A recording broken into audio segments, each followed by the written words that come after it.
The sun was setting over the small village of Kiboko, painting the sky with hues of orange and purple.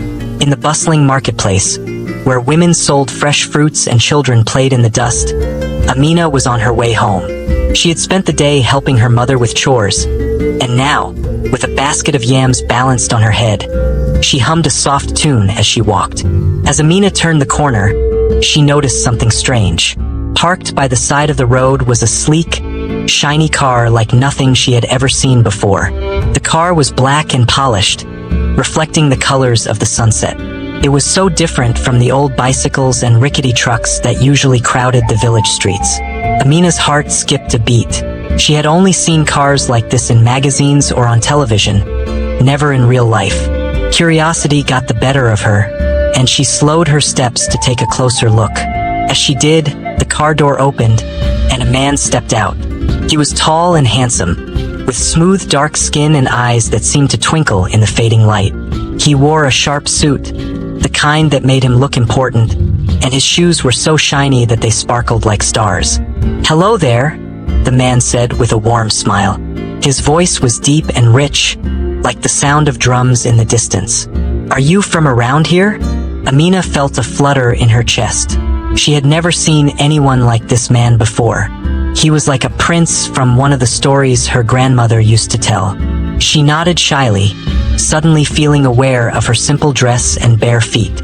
"Yes," she replied, her voice barely above a whisper. "I live just down the road." The man's smile widened. "I'm new here," he said. "My name is Juma. I'm just passing through and decided to stop by this beautiful village." Amina felt her cheeks grow warm. There was something about Juma that made her feel special, as if she were the only person in the world. She noticed how his gaze lingered on her, how his smile seemed to be meant just for her. "Would you like a ride home?" Juma asked, gesturing to his car. "It's getting dark, and I wouldn't want anything to happen to you." Amina hesitated. She didn't know this man, but something about him felt safe, like he was someone she could trust. And besides, the idea of riding in such a fancy car was too exciting to pass up. "Okay," she said, her voice still soft. She couldn't believe her luck.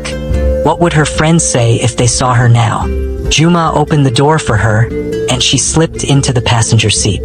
The car's interior was just as impressive as the outside leather seats, cool air, and a scent that reminded her of fresh flowers. Amina couldn't help but smile as Juma started the engine and they drove off. As they rode through the village, Amina felt a strange mix of excitement and nervousness. She had never done anything like this before, but Juma was kind and they talked easily about the village, about her family, and about life in the city where he lived. He told her about his big house and the business he owned, how he traveled the world and met important people. "You should see my house," Juma said suddenly, a playful glint in his eye. "It's not far from here. I think you'd like it." Amina's heart raced. The idea of seeing a house as grand as Juma described was tempting. She imagined rooms filled with beautiful things, a garden with flowers of every color, and maybe even a swimming pool like the ones she had seen on TV. "Can we go there?" Amina asked before she could stop herself. Juma grinned. "Of course," he said. "I'll take you there right now." As they drove, Amina's excitement grew. She could hardly believe this was happening. Everything felt like a dream, like something out of a story. But as they approached the large gates of Juma's house, a small voice in the back of her mind whispered a warning, a reminder that she didn't really know this man. But the gates opened, and the car rolled in, revealing a house more magnificent than Amina had ever imagined. All her doubts melted away. This was her chance to see how the other half lived, to experience a life of luxury, even if just for one night. And so, without another thought, she stepped out of the car, ready to see where this adventure would take her.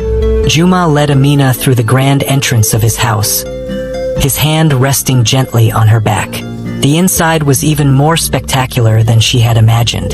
The floors were made of shiny marble, and the walls were decorated with beautiful paintings and tapestries. Everything sparkled under the glow of crystal chandeliers that hung from the high ceilings. Amina's eyes were wide with wonder as she took in the luxury around her. "Do you like it?" Juma asked, his voice smooth and kind. "It's beautiful," Amina whispered. She had never seen anything like it before. It was like stepping into a palace. She felt like a princess. Juma smiled at her, pleased with her reaction. "Come, let me show you around," he said, leading her through the wide hallways. He showed her the living room, with its large, comfortable sofas and a huge television that covered an entire wall. He took her to the dining room, where a long table stood, surrounded by elegant chairs. Amina imagined what it would be like to have a meal here, surrounded by so much beauty.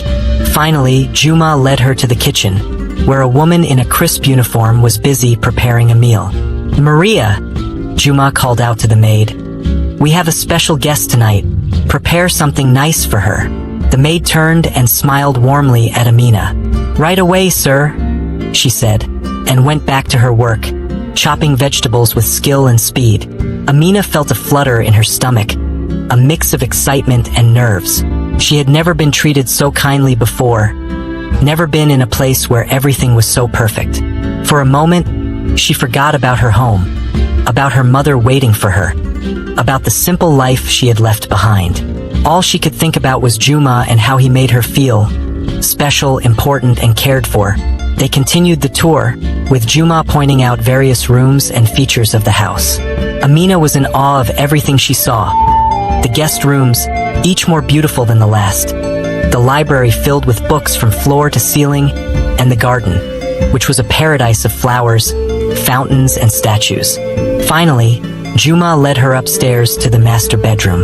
The room was enormous, with a large bed covered in soft, silky sheets. The windows were draped with heavy curtains that blocked out the outside world, creating a cozy, intimate atmosphere. Amina felt a shiver of anticipation as she stepped inside. "Do you like it here?" Juma asked, his voice low and soothing. He stood close to her, his presence strong and comforting. "Yes," Amina replied, her voice barely a whisper. She could feel her heart beating faster, a mixture of excitement and nervousness. There was something about Juma that made her feel safe, but also made her heart race with anticipation. Juma smiled and took her hand, leading her to the bed. "You can stay here tonight, if you'd like," he said, his eyes locking with hers. "I want to make sure you're comfortable." Amina hesitated for just a moment, but then she smiled back at him. She didn't want to leave. She wanted to stay in this world Juma had shown her, where everything was beautiful and perfect. She felt a warmth in her chest as she realized how much she wanted to be close to him, to share this night with him. Without another word, Juma leaned in and kissed her softly on the lips. Amina's breath caught in her throat as she felt the tenderness of his kiss, the way it made her feel light and happy. She kissed him back, her worries and doubts slipping away as she let herself be lost in the moment. Juma's touch was gentle as he led her to the bed, and they lay down together, their bodies close. Amina felt a rush of emotions, excitement, happiness, and a sense of belonging she had never felt before. She let herself sink into the softness of the bed, into the warmth of Juma's embrace. They spent the night together, sharing moments of intimacy that made Amina feel like she was floating on air. She didn't think about the village, about her home, or about anything else. All that mattered was Juma, the man who made her feel like she was the most important person in the world. As the night wore on, Amina felt herself drifting off to sleep in Juma's arms, her heart full of hope and dreams of a future with him. She was sure she had finally found the man of her dreams, the one who would make her life a fairy tale. Amina slept soundly in Juma's arms, her dreams filled with images of the beautiful house, the luxurious surroundings, and the gentle touch of the man beside her. But as the night wore on, her dreams began to shift. What started as a peaceful slumber soon turned into a nightmare. In her dream, Amina was running through the village, the sky dark and stormy. She could hear her mother calling out her name, her voice full of fear and desperation. Amina tried to find her, but no matter how fast she ran, she couldn't reach her. The village seemed to stretch on forever, the familiar paths twisting and turning into a maze. The sound of her mother's voice grew louder and more frantic, echoing in Amina's mind. She felt a deep sense of dread, a fear that something terrible was about to happen. Amina suddenly woke up with a gasp,